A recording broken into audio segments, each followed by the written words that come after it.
Welcome back everyone. Today we're gonna see how to generate 3D models with AI. Firstly, open your browser and go to Genie AI website. In the top right corner, click Login. On the login screen, click Sign in with Google, then choose your Google account and give any necessary permissions. Once logged in, you'll land on the Genie dashboard. At the bottom of the screen, you'll see a text input box.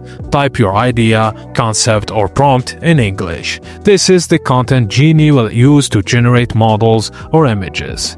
Now click the Create button and wait for a few seconds. Genie will now generate 4 model options based on your prompt. Don't like the results? No problem. Just click Retry and Genie will generate 4 new models for you. Just click on the model you'd like best. From there, you can fine-tune detailed settings for the selected output.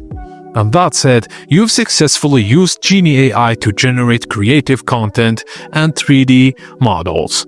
Thank you for watching, and please don't forget to like and subscribe for more.